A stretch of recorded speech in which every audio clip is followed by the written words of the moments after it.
Une histoire entre innovation et tradition. Tout a commencé avec la première BMW en 1923. Sa sortie a été suivie par l'établissement de records mondiaux inédits dans les années 1930.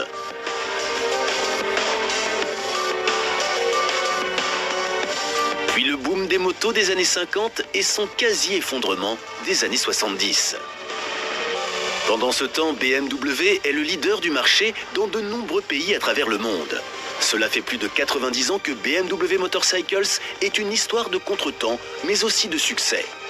Entre-temps, l'ancienne marque conservatrice s'adresse constamment à de nouveaux groupes cibles plus jeunes, grâce à un changement d'image. Pour son 90e anniversaire en 2013, BMW Motorcycles s'est fait le plus beau des cadeaux. Le nostalgique R90. Une moto que même les Bavarois n'auraient pu espérer.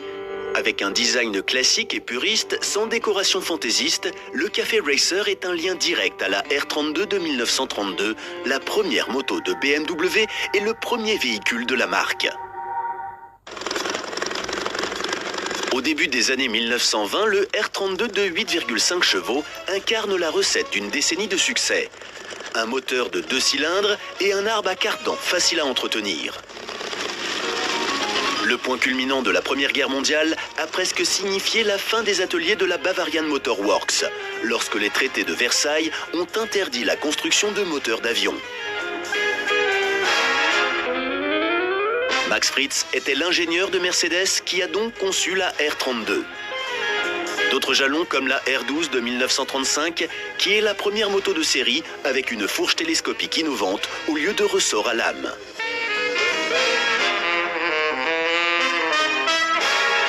De retour au présent pour les BMW Motorcycles Days à Garmisch. Nous sommes 12, je suis venu de Serbie, Slovénie, Italie, Kuala Lumpur, je viens du Portugal, de Russie, des États-Unis. Les 50 000 fans sont élogieux concernant la plus grande rencontre BMW au monde. C'est une expérience géniale et formidable, un rêve qui se réalise. Vous pouvez voir des gars du Japon, de Malaisie, d'Ukraine, ils viennent du monde entier. C'est une communauté de ce genre. Et c'est vraiment amusant. La romantique Lederhosen devient plus cool pendant l'événement. L'amour pour les motos BMW a réuni les fans de tous les âges. Le public ici se mélange et est plus jeune. À Garmisch, nous rencontrons le spécialiste des BMW classiques. En 1923, sortie de la première moto, 1924, nous avons remporté le premier championnat allemand, nous avons battu des records du monde, nous sommes rapides sur les pistes de terre, nous avons même gagné des championnats du monde en série dans les années 50 à 70. Dès lors que nous avons accompli tout cela, l'histoire de BMW est devenue très importante. Un des points forts, dès le début, BMW a établi de nouvelles normes et introduit de nouvelles technologies comme première marque de moto. La capacité cubique augmente constamment et les valeurs de performance deviennent plus impressionnantes. Les motos ont été lancées 6 ans avant la première voiture BMW. Même avant la Seconde Guerre mondiale, la firme de Munich atteint le nombre impressionnant de plus de 100 000 motos et remorques vendues. Ce n'est qu'en 1939 que l'effondrement provoqué par la guerre se produit. BMW Motorcycles a vraiment pris de l'ampleur au travers des records spectaculaires d'Ernst Jacob Henne. En 1929, il établit le premier d'un total de 76 records avec une vitesse incroyablement élevée.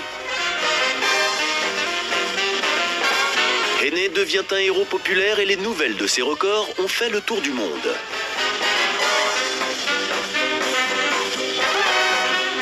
Un fait marquant, en 1937, Ernst Jacob Henne est devenu le fantôme blanc quand il a survolé l'autoroute de Darmstadt aux commandes d'une BMW à l'aérodynamisme amélioré. Presque 280 km à l'heure. Son record durera 14 ans. Aujourd'hui, bien sûr, il s'agit beaucoup plus d'un travail d'équipe. On ne peut plus citer d'individualité. Mais nous avons 2 noms exceptionnels pour le monde de la course. D'abord, Ernst Henne, leader mondial, et Schorsch Meyer, qui a remporté sur les pistes tout ce qui pouvait l'être.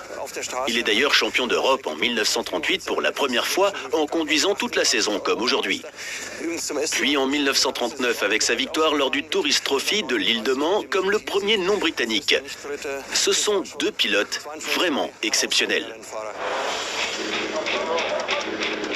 Des décennies plus tard, BMW célébrait toujours des succès dans la course de moto, cette fois-ci avec les Superbikes. La base de la moto de course est le Supersporter S1000RR, qui est également vendu au public. Depuis 2009, il a fait vieillir la compétition de quelques années, avec ses 199 chevaux pour un poids de seulement 209 kg.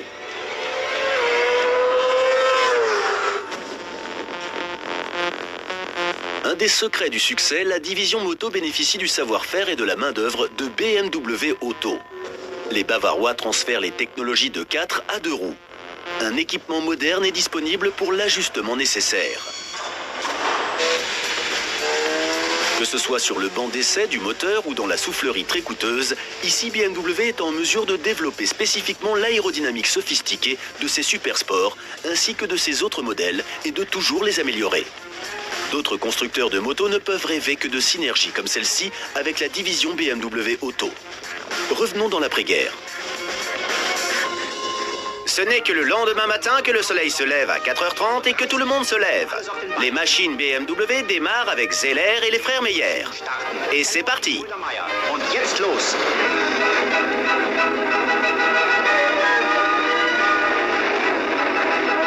L'équipe BMW accélère une dernière fois. 120, 130, 140. Munich accueille les participants, la ville des BMW. C'est en 1948 que BMW a recommencé à construire des motos avant de renouveler ses succès en course. Les 2 roues deviennent rapidement un moyen de transport populaire. BMW continue à développer ses machines et offre à ses clients plus de performance et de confort de conduite que jamais. Le boom, avec des chiffres de vente croissants, a continué partout dans le monde jusqu'au milieu des années 50. Grâce, entre autres, au moteur monocylindre R24, construit par BMW, qui atteint les 17 000 unités en 1950. À partir de 1955, de plus en plus de clients passent aux 4 roues. Et c'est le miracle économique qui rend cela possible. Dans un marché en diminution, BMW est entièrement tributaire de son moteur boxer éprouvé. Une forêt d'ailettes de refroidissement.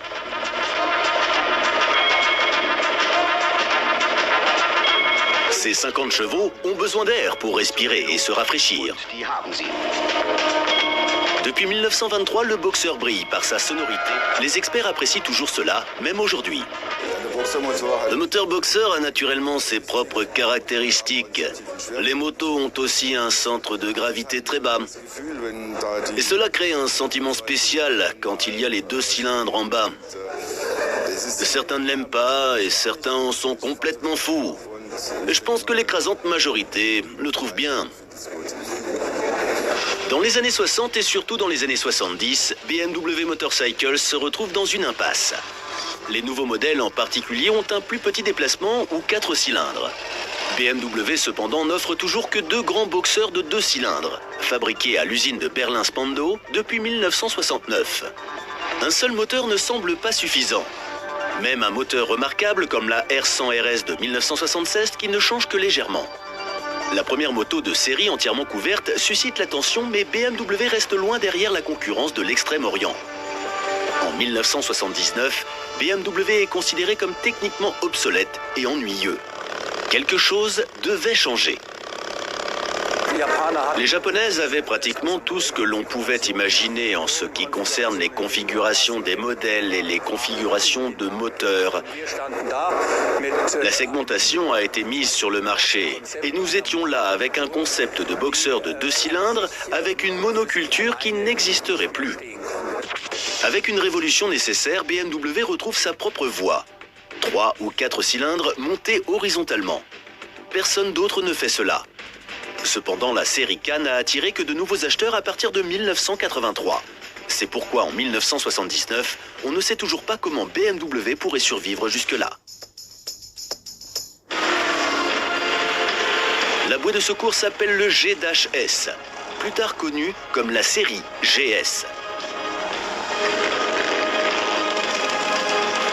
2 motos en une, un mélange de motos de route et d'enduro. À cette époque, le concept est complètement nouveau. Éprouvé jusqu'à aujourd'hui et dans de nombreux pays du monde entier, c'est la moto la plus vendue au monde.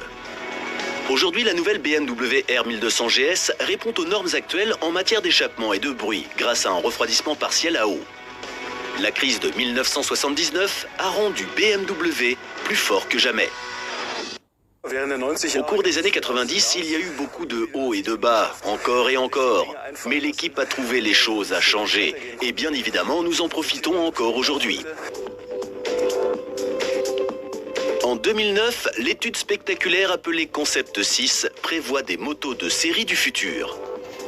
Par exemple, avec presque le même moteur, le Super Tourer K1600 GT de 6 cylindres.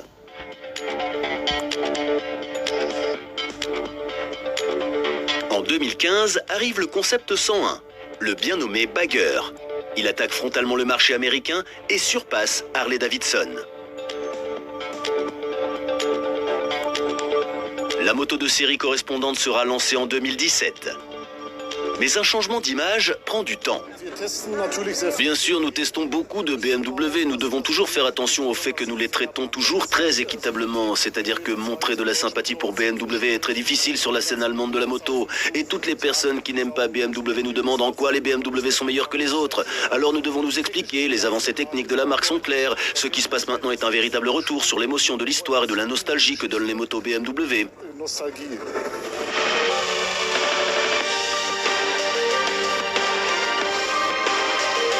Par-dessus tout, de telles motos inattendues pour la marque pourraient considérablement contraindre BMW à passer d'un nerd mal aimé à un artiste multitalent de plus en plus populaire.